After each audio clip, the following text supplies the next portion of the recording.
Bismillahirrahmanirrahim. Assalamualaikum warahmatullahi wabarakatuh.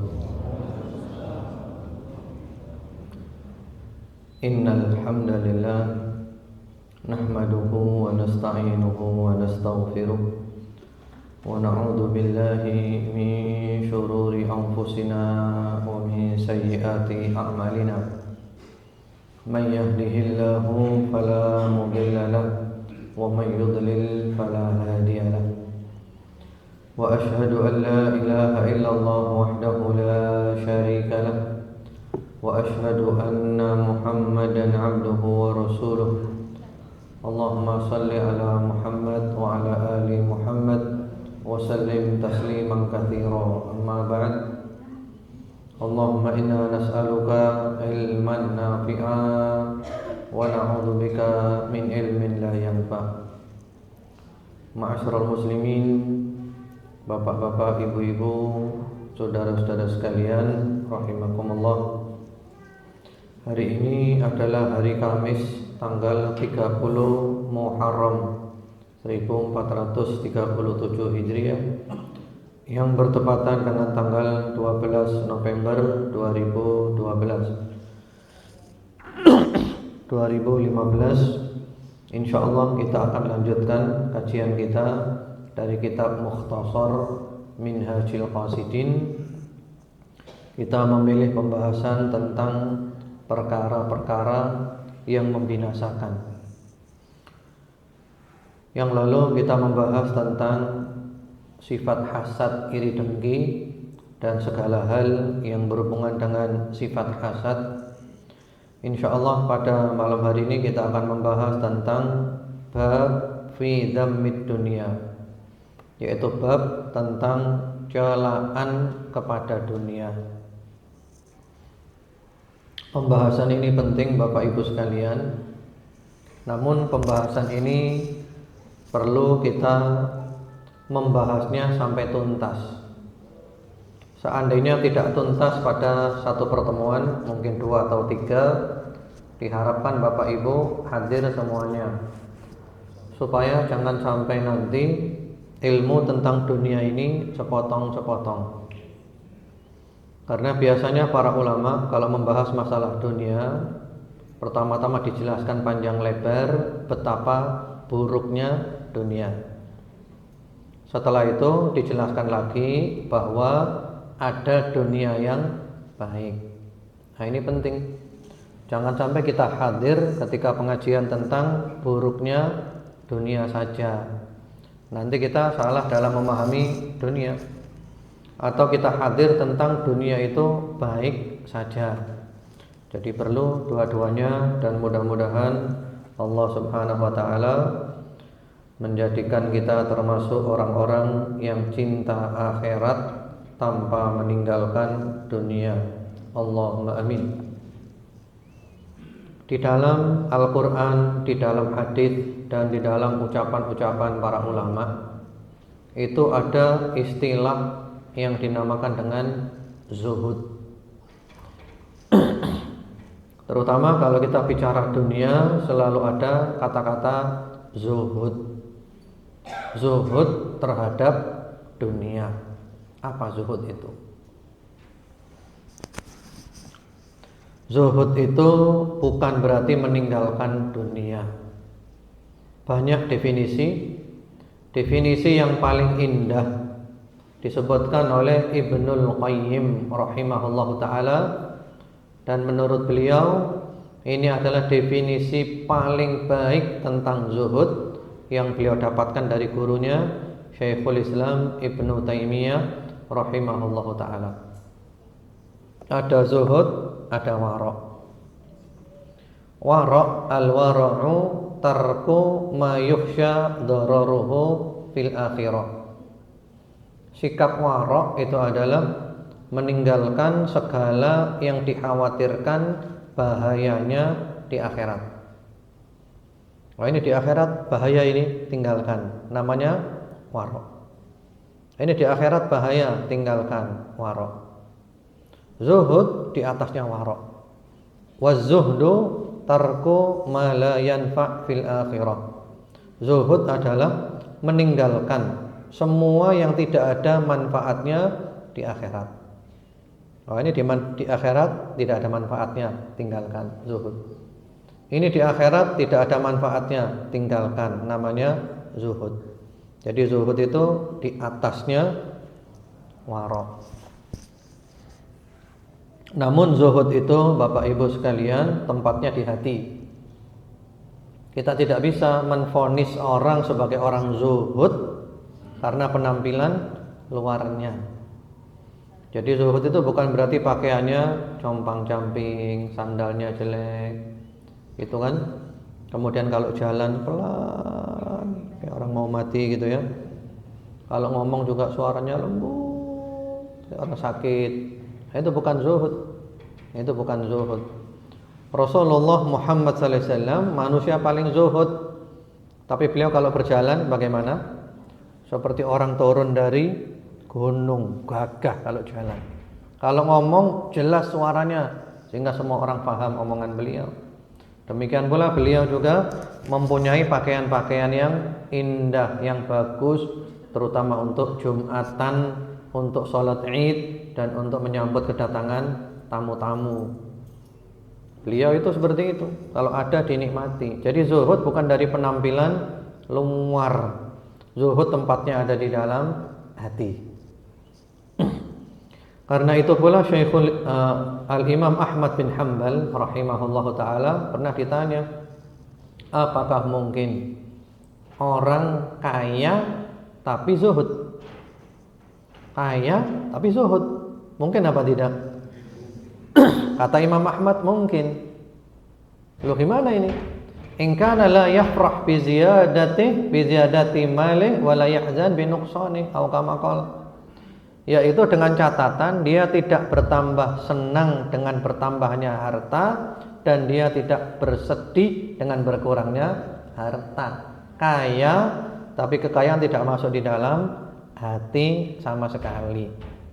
Kekayaannya hanya ada di tangannya saja, hanya ada di rekeningnya saja, hanya ada di lemarinya saja, tidak masuk di hati. Mau bertambah mau kurang, hati tidak terpengaruh sama sekali. Nah, ini Masya Allah luar biasa. Jadi zuhud itu urusan hati. Kemudian ma'asyiral muslimin, jamaah sekalian rahimakumullah, Allah itu tahu kita bahwa kita memang cenderung suka kepada dunia. Di dalam surat Ali Imran ayat nomor 14 dan 15. Surat Ali Imran 14-15. Di sana Allah Subhanahu wa taala berbicara tentang hakikat manusia. Zuyyina lin-nasi hubbus syahawat minan nisa wal banin wal qanatiril muqantarati minadh dhahabi wal fiddati wal khaylil musawwamati wal an'ami wal harth. Dzalika mata'ul hayatid dunya wallahu 'indahu husnul ma'ab. Qul a'unabbi'ukum bi khairin min dzalikum lilladzina taqaw 'inda rabbihim jannatun tajri min tahtiha al-anhar khalidina fiha wa azwajun mutahharah wa ridwanun minallah wallahu basirun bil ibad. Allah berfirman yang artinya, dan dijadikan indah pada pandangan manusia kecintaan kepada apa-apa yang diingini.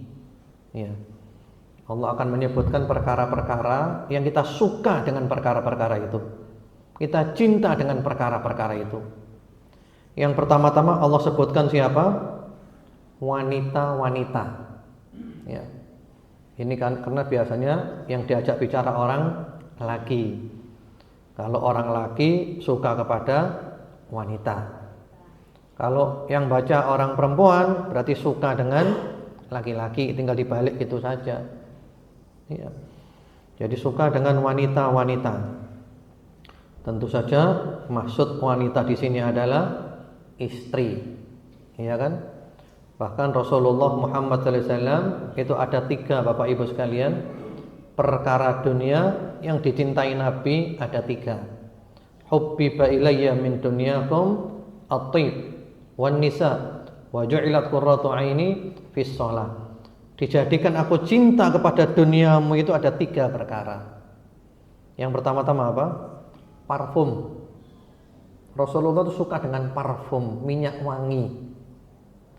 Kemudian yang kedua, wanita. Nikah, istri. Itu manusiawi. Rasulullah halal boleh menikah berapa saja.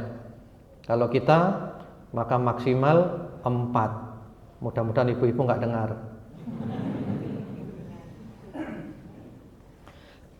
Kemudian yang ketiga, dan dijadikan permata hatiku ada di dalam sholat.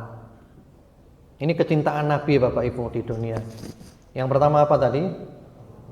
Parfum. Yang kedua, wanita, istri. Yang ketiga, sholat.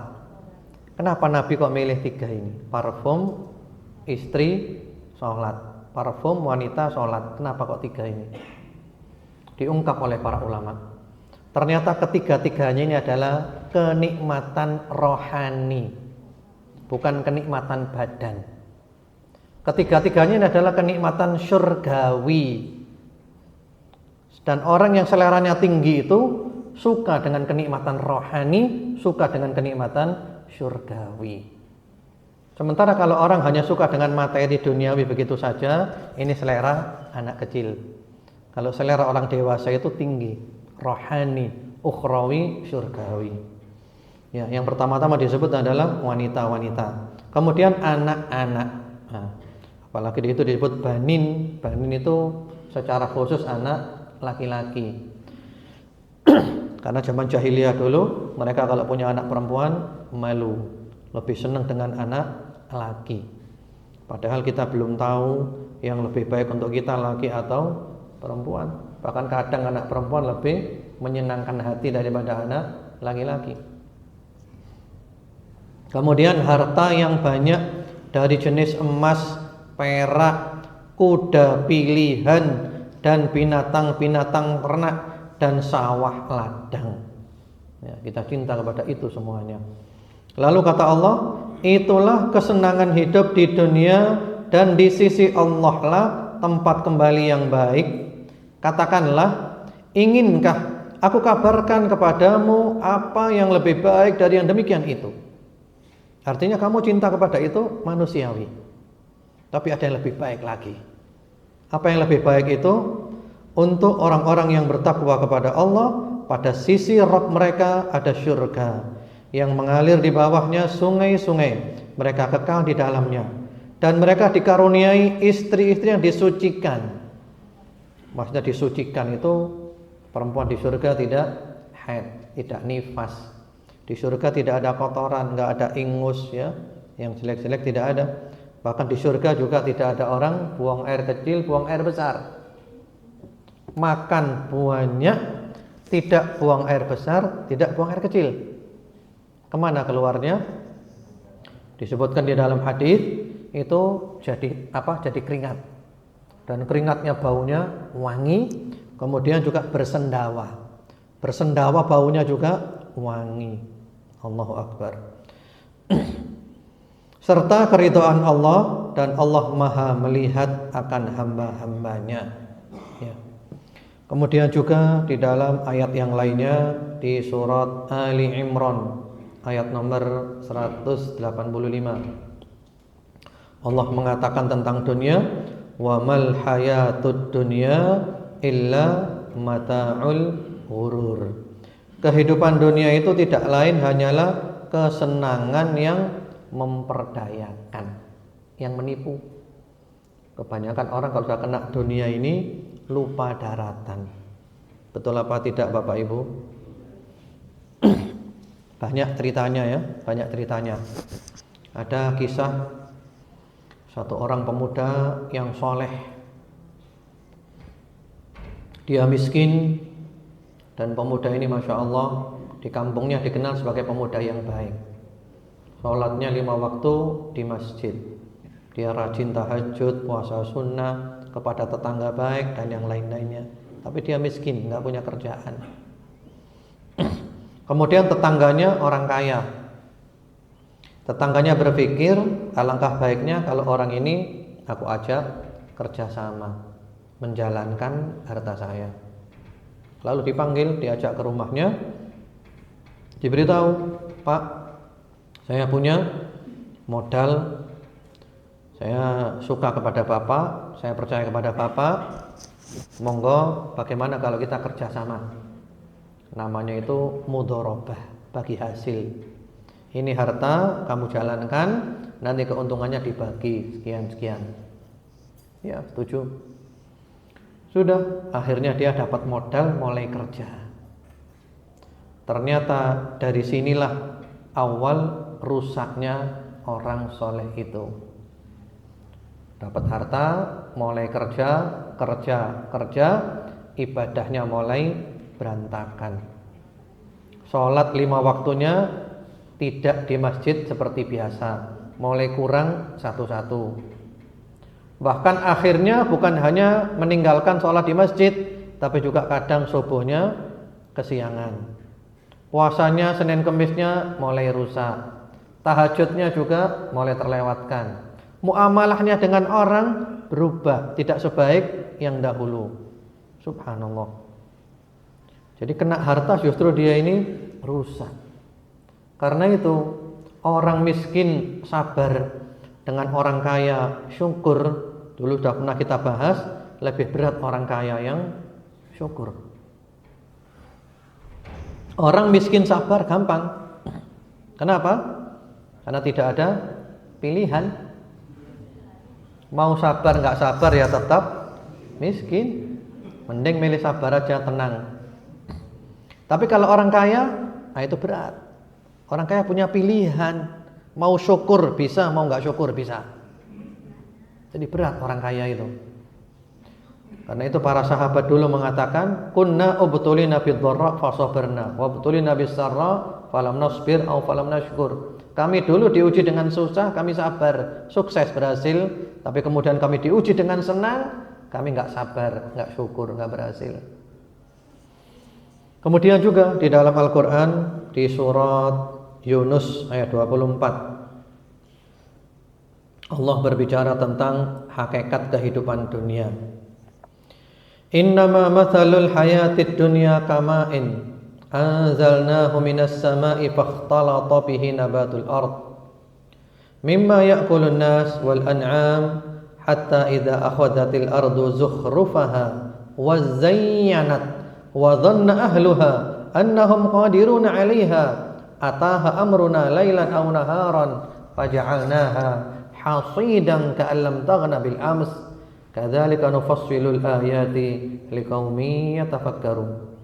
Sesungguhnya perumpamaan kehidupan dunia itu adalah seperti air hujan yang kami turunkan dari langit, lalu tumbuhlah dengan suburnya karena air itu tanaman-tanaman di bumi. Di antaranya ada yang dimakan manusia dan binatang ternak. Hingga apabila bumi itu telah sempurna keindahannya dan memakai pula perhiasannya, dan pemilik-pemiliknya mengira bahwa mereka pasti menguasainya, tiba-tiba datanglah kepadanya azab kami di waktu malam atau siang.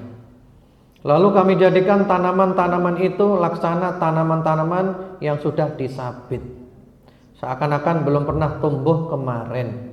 Demikianlah kami menjelaskan tanda-tanda kekuasaan kami kepada orang-orang yang berpikir. Ini namanya perumpamaan, Bapak Ibu.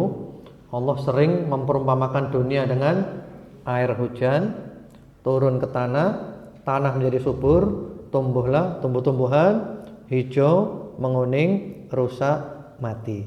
Gitu kan? Itulah hakikat kehidupan dunia. Mula-mula kita kecil, besar, sekarang sudah kuat. Masya Allah, kaya raya, semuanya ada. Pada akhirnya kita tua. Setelah itu kita mati berangkat. Yang jadi masalah, bekalnya apa? Persiapan kita ini apa? Ada seorang raja, yang raja ini memanggil arsitek-arsitek yang paling top untuk membangunkan istana yang paling mewah.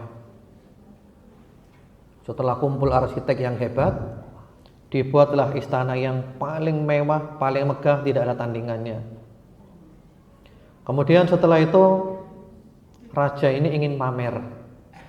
Biasa Bapak Ibu ya, kalau orang kaya kan kepinginnya itu pamer ya. Eman kalau kaya nggak pamer kan. Tuas kesel kerja kalau wong ro. Gitu kan? Kan biasanya gitu. Raja undang semuanya. Semua rakyat diundang, semuanya terheran-heran. Waduh, hebat, luar biasa ini, hebat, luar biasa, hebat, luar biasa. Lalu Tuan Raja mengatakan, wahai rakyat sekalian, bagaimana menurut kalian istana ini? Apa ada yang kurang? Kurangnya di sebelah mana?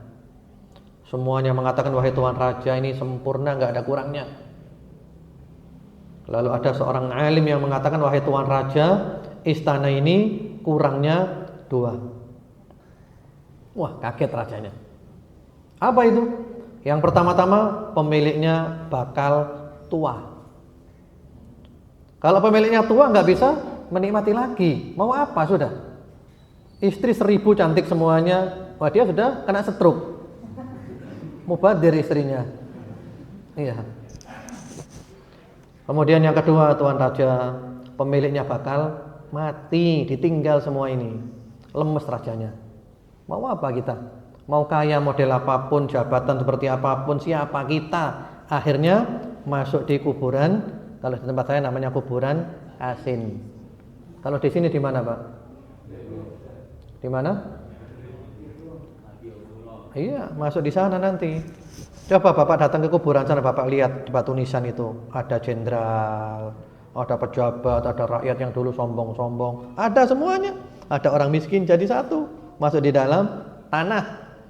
Yang jadi masalah bukan kuburan itu, yang jadi masalah apa isinya di dalamnya. Kalau orangnya orang baik, isinya penuh dengan cahaya taman surga. Kalau orangnya orang jahat, isinya adalah lubang neraka dibakar di sana. Allahu Akbar.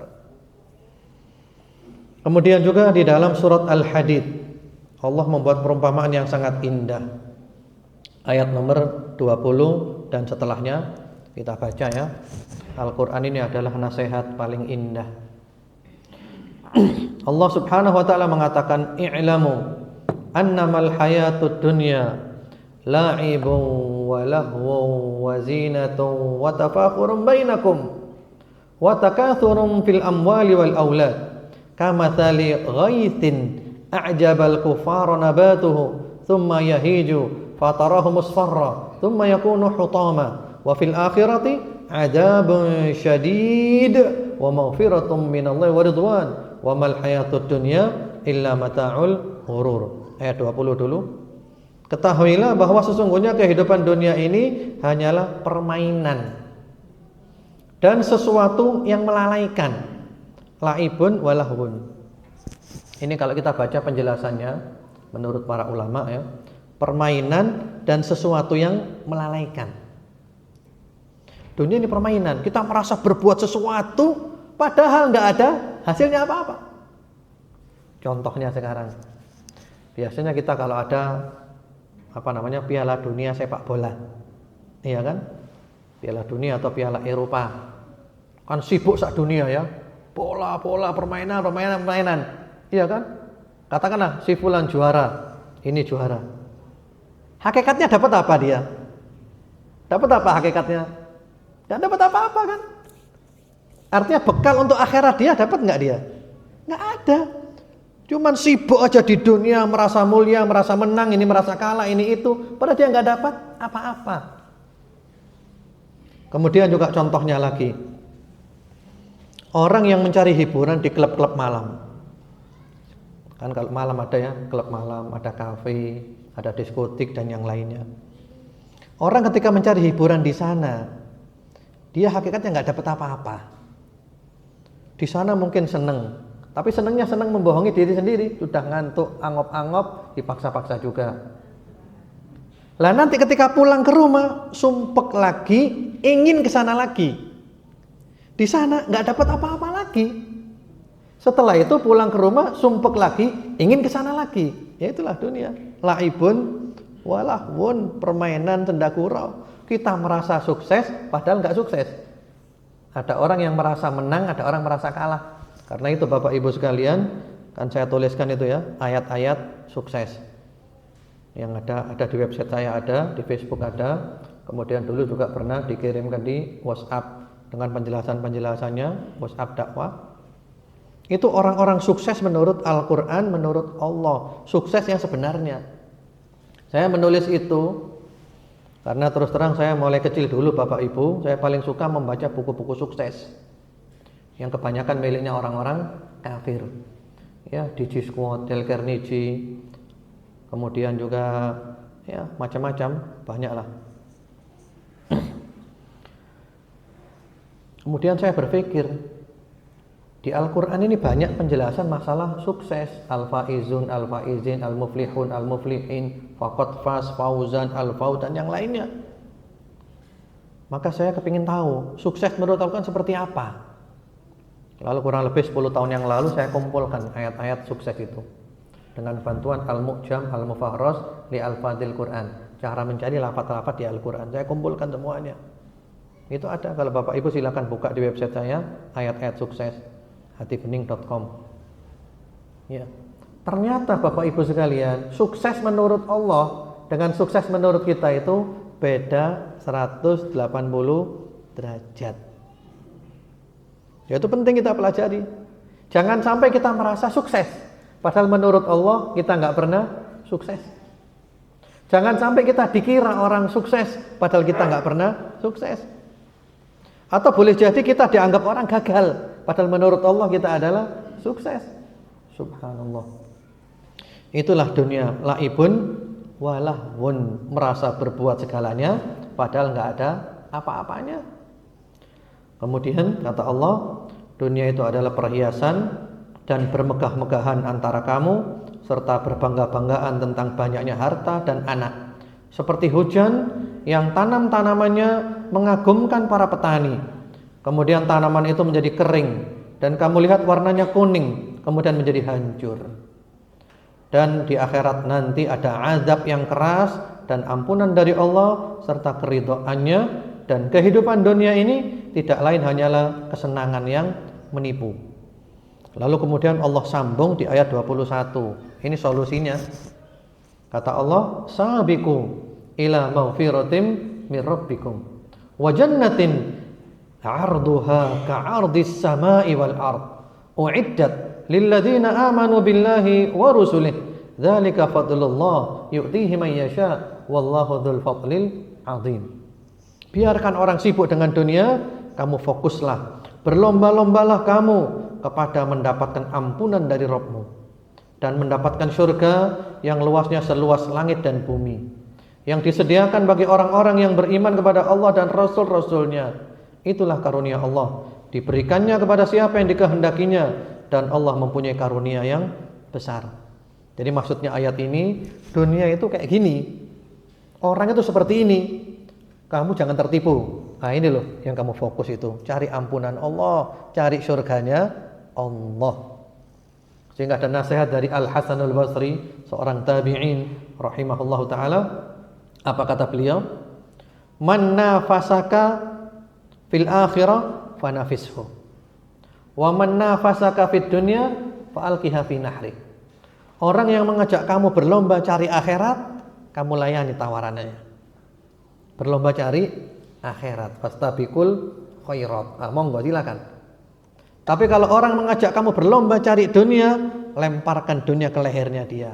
Udah, aku nggak akan layani kamu berlomba cari dunia. Tapi subhanallah Bapak Ibu, jangan lupa, biasanya kita ini kalau cari dunia bertahap. Ya. Mula-mula hidup kita susah. Kita cari dunia untuk mencari sesuap nasi. Itu kan pertamanya. Ternyata kita mendapatkan lebih dari sesuap nasi. Allah menakdirkan kita jadi orang kaya. Setelah kita jadi orang kaya, biasanya apa tahapannya, Pak? Biasanya apa, Pak? Ada yang pengalaman nggak di sini? Atau pengalaman semuanya? Mula-mula kan cari sesuap nasi, kan cari makan, nafkah untuk keluarga. Akhirnya Allah takdirkan kita kaya. Setelah kita kaya biasanya tahapannya apa biasanya? Apa biasanya Pak? Monggo saya butuh masukannya ini. Biasanya apa? Iya, biasanya bukan hanya menumpuk harta, tapi kita bersaing Pak dengan orang Pak. Fulan lebih kaya dari saya tidak mau kalah dengan dia. Montore iku luwih apik teko montorku. Apa montore dhek luwih apik teko montorku. Mula-mula kita beli mobil hanya untuk kendaraan supaya nggak kena hujan, nggak kepanasan gitu kan. Tapi Allah takdirkan berikutnya kita tambah kaya. Akhirnya bukan mobil fungsinya untuk, tapi untuk saingan. Mobilnya dia lebih bagus dari saya tidak mau kalah dengan dia. Persaingan cari dunia. Karena level hidup kita sudah naik. Mula-mula level 4 naik ke level 3. Kita bersaing kepingin naik ke level 2. Sampai puncaknya kita ingin di level 1, nggak mau kalah kita. Setelah kita berada di level 1 Pak, sudah kaya sudah. Biasanya apa pikirannya Pak? Masih ada rentetannya itu Pak. Biasanya apa? Apa biasanya Pak? Apa? Jangan pelan-pelan Pak, jangan takut Pak. Biasanya kalau sudah kaya seperti itu, ingin berkuasa, menjabat, mencalonkan jadi DPR, jadi wali kota, jadi apa? Jadi bupati, gubernur. Biasanya gitu. Iya, nggak mau kalah. Mungkin mula-mula jadi bupati dulu, setelah itu nggak mau terima jadi gubernur terus. Itulah nafsunya, nafsu, nurutin nafsu nggak selesai. Alasannya Pak, jangan khawatir, 1001 alasan. Saya ingin melayani rakyat, saya ingin berkhidmah kepada rakyat, saya ingin. Betul apa enggak kira-kira Pak? Mungkin ada yang betul, ada yang tidak betul. Kira-kira yang betul berapa persen Pak? 0,1 Pak ya? Atau 0,01? Mungkin ada yang niatnya baik, pejabat kayak gitu. Tapi biasanya pejabat kayak gitu itu enggak tahan lama karena dimusuhi, sakit semuanya. Jadi kalau Bapak punya teman mencalonkan enggak berhasil, ucapkan selamat. Alhamdulillah Allah menyelamatkan kamu. Karena apa? Sistem sudah rusak Pak. Kita lemah. Kita mau merubah model apa? Bukan kita merubah, kita yang berubah. Kita masuk dalam lingkaran seperti itu.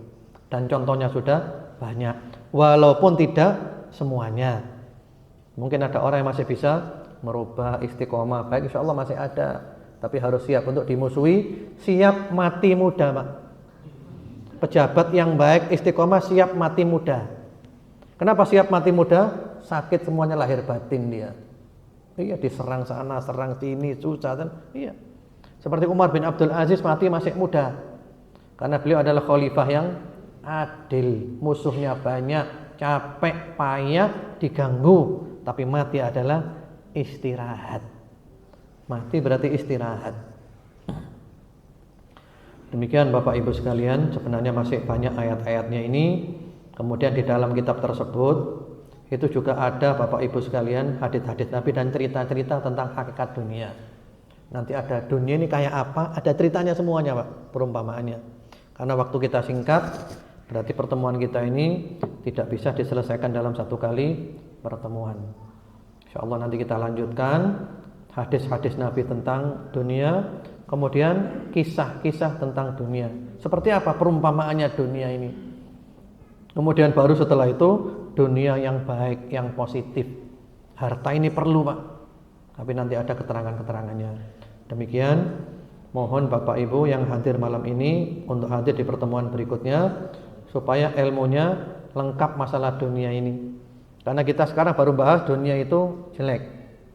Kita belum bahas nanti tentang dunia itu baik. Ya, demikian. Wallahu alam. Itu dulu aja. Kalau ada yang mau ditanyakan, monggo silakan. Monggo Bapak Ibu, kita ada waktu beberapa menit.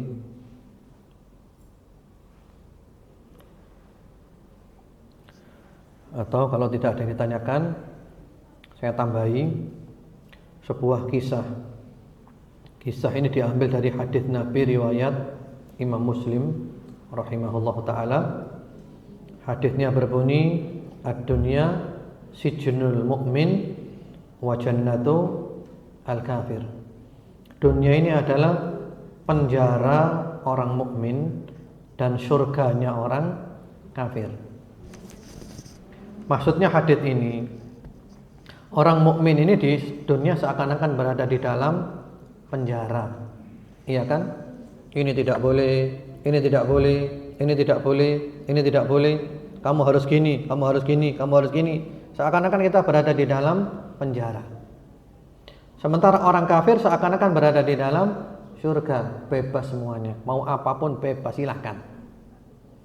Kemudian juga disebutkan di dalam hadis yang lainnya, huffatil jannah bil makarih wa huffatin nar bisyahawat. Surga dikelilingi oleh hal-hal yang tidak kita sukai. Repot. Sementara neraka dikelilingi oleh syahwat hawa nafsu, semuanya bebas. Ada satu cerita. Al-Hafidz Ibnu Hajar rahimahullahu taala, beliau adalah seorang ulama besar di Mesir dan beliau juga seorang qadhi. Qadhi itu kalau sekarang seperti hakim agung. Yang mana karena beliau qadhi, beliau itu kalau jalan pakai kendaraan bagus dan dikawal. Kendaraan bagus, pakaian bagus, dikawal. Ya, rombongan hebat seperti ini. Kemudian suatu hari ketika lewat di sebuah jalan, tiba-tiba ada seorang Yahudi miskin. Dia ini penjual minyak, ya, penjual minyak, sehingga badannya ini kotor, penuh dengan minyak. Susah hidupnya. Dia menerobos rombongan tadi, menemui Al-Hafidz Ibnu Hajar. Langsung dia mengatakan, wahai Al-Hafidz Ibnu Hajar, wahai Al-Qadhi, Rasulmu berbohong. Kaget. Kenapa? Rasulmu mengatakan dunia adalah penjara orang beriman dan surganya orang kafir. Nah, sekarang kenyataannya kok berbeda. Kamu beriman tapi hidupmu senang seperti ini. Aku, kata dia, kafir tapi hidupku susah kayak gini. Pakaiannya kotor itu. Apa kata Al-Hafidz Ibnu Hajar? Beliau orang pintar. Oh tidak. Rasulullah Muhammad SAW itu betul. Dunia adalah penjara orang beriman, surga orang kafir. Saya ini orang beriman, kata beliau. Kenikmatan yang saya rasakan di dunia sekarang ini dibanding di surga nanti, gak ada apa-apanya. Seakan-akan berada di dalam penjara. Sementara kamu orang kafir, kamu sekarang susah kayak gini nih. Tapi dibanding azab yang bakal kamu terima di akhirat nanti, kamu di surga sekarang ini, syukur kamu. Kamu dibakar di akhirat nanti di neraka. Wah, mikir Yahudi ini, iya betul juga ya. Akhirnya dia masuk Islam. Ya itulah kecerdasan dalam menjawab. Jadi kita kalau dipatahkan argumentasi, kita pintar mikir Pak. Dibalik lagi Pak. Ini kan mau menjelek-jelekan Nabi kan. Al-Hafidz bisa jawab. Dan betul juga jawabannya. Orang kafir di dunia ini sesusah apapun, dibanding azab di akhirat, seakan-akan dia berada di surga dia. Allahu Akbar. Monggo silakan kalau ada yang mau ditanyakan.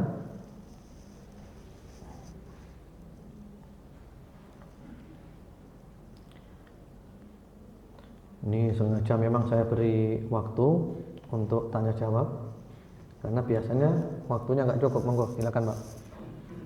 Apakah mungkin kita sebagai orang awam itu bisa langsung masuk surga tanpa hisab?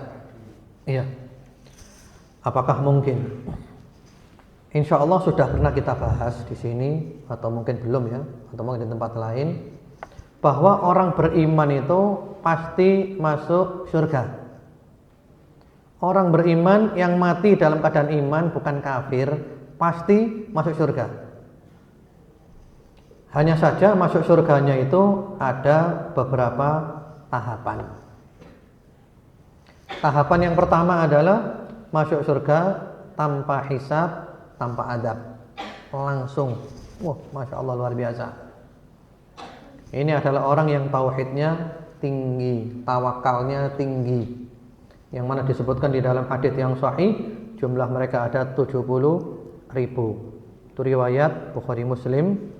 Kemudian dalam riwayat yang lainnya Rasulullah minta tambahan, oleh Allah ditambahi. Jadi intinya ada, tapi tauhidnya tinggi. Bahkan waktu itu ada seorang sahabat namanya Uqasyah bin Mihsan mengatakan, "Ya Rasulullah, doakan saya termasuk mereka." Kata Rasulullah, "Ya, kamu masuk. Kamu termasuk mereka." Sahabat yang luar biasa.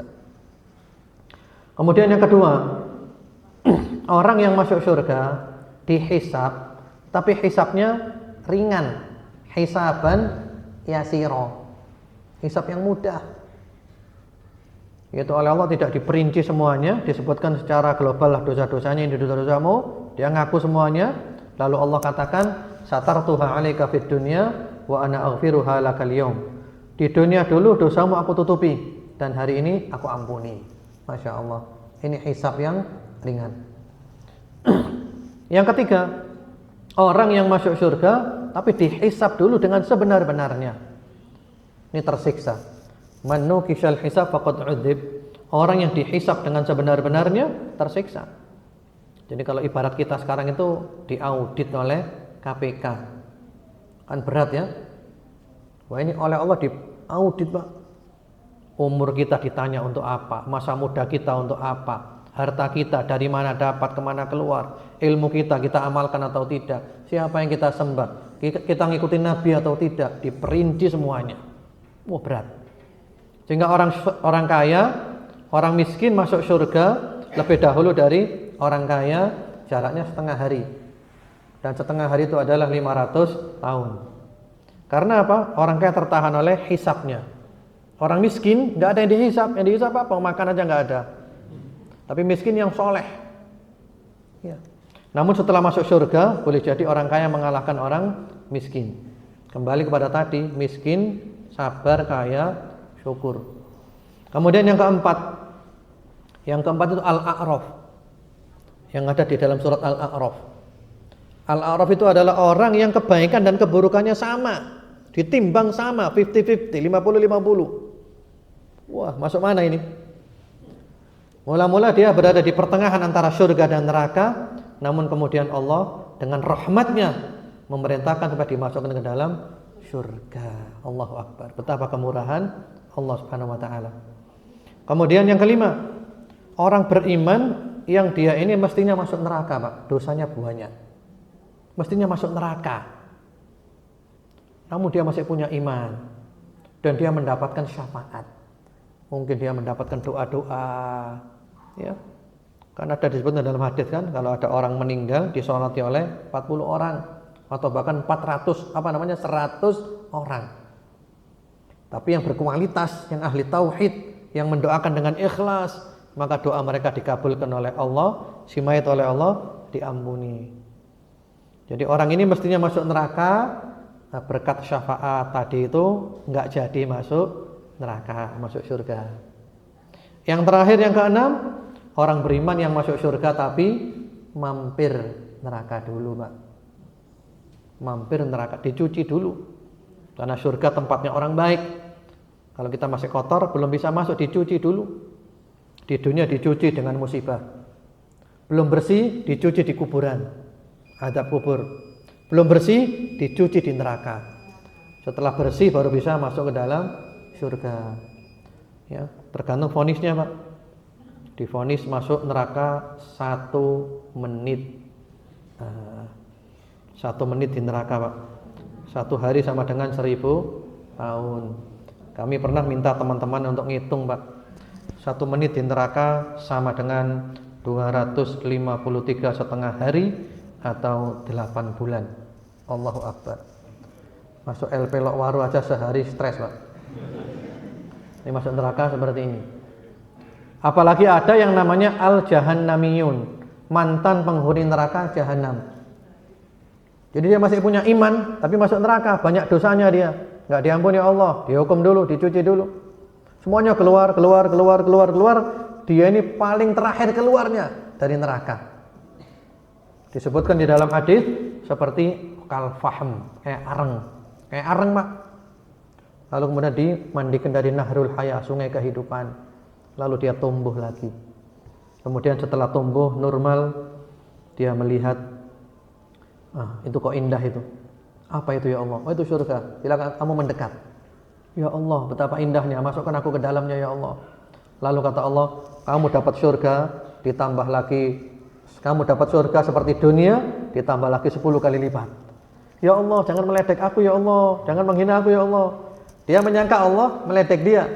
Rasulullah ketika bercerita tertawa Rasulullah. Artinya ini adalah ahli surga yang paling akhir masuk surga dan ahli neraka yang paling akhir keluar dari neraka. Itu dapat surga seluas dunia plus 10 kali lipat. Allahu Akbar. Betapa kemurahan Allah. Jadi intinya orang beriman pasti masuk surga, tapi ada tahapannya. Demikian. Semoga jelas. Wallahu a'lam. Kurang lebihnya saya mohon maaf. Semoga kajian kita ini bermanfaat.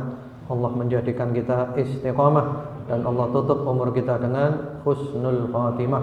Allahumma amin. Subhanakallahumma bihamdika asyhadu an la ilaha illa anta astaghfiruka wa atubu ilaik. Wassalamualaikum warahmatullahi wabarakatuh.